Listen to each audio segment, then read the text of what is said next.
ছোট্ট ছোট্ট বাচ্চার ছোট্ট ক্ষুধা মেটাতে আমরা এই ধরনের চাপটি পিঠা বাসায় তৈরি করে দিতে পারি। এতে করে ওদের খাবারের রুচিও বাড়বে, আর সাথে এইখানে যেহেতু আমরা 2 ধরনের ডাউল ইউজ করেছি, এটা বাচ্চাদের আমিষের চাহিদা পূরণে সহায়তা করবে। আর সাথে যে চাউলটা ইউজ করেছি, এটা বাচ্চার শর্করার চাহিদা পূরণ করতে সহায়তা করবে। এইখানে আমি 1 কাপ চাউল সাথে হাফ কাপ 2 ধরনের ডাউল একসঙ্গে করে এটা আমরা ভালোভাবে ধুয়ে নিয়েছি। তারপর গরম পানির মধ্যে এটা আমরা মিনিমাম 1 ঘন্টা ভিজিয়ে রেখেছিলাম। আর যদি আপনারা চান এটা আগের দিন রাতে তৈরি করে রাখতে পারেন, এতে করে এর রেজাল্ট আরও বেশি ভালো আসবে। আর তারপর ওই চাল ডাল আর সাথে একটু পেঁয়াজ আর রসুন এটা দিয়ে আমরা ব্লেন্ড করে নিয়েছি। তারপর এটার মধ্যে আমরা লবণ আর সাথে দিয়েছি অল্প একটু হলুদের গুঁড়া। এটা দিলেও হয়, না দিলেও হয়, কোনো সমস্যা নেই।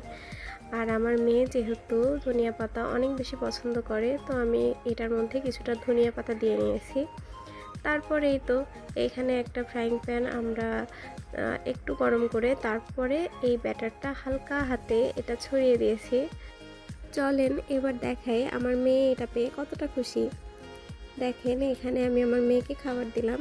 এটা যে শুধু আমার মেয়েই খাচ্ছে বিষয়টা তা না, এখানে আমিও খাচ্ছিলাম।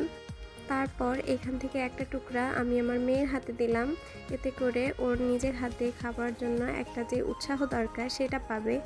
আর আমি যেহেতু খাচ্ছিলাম এভাবে আমি ওকে দেখাচ্ছিলাম যে দেখো এটা এভাবে খাই, তো ওর হাতেও আমি ঠিক ওইভাবেই দিচ্ছিলাম।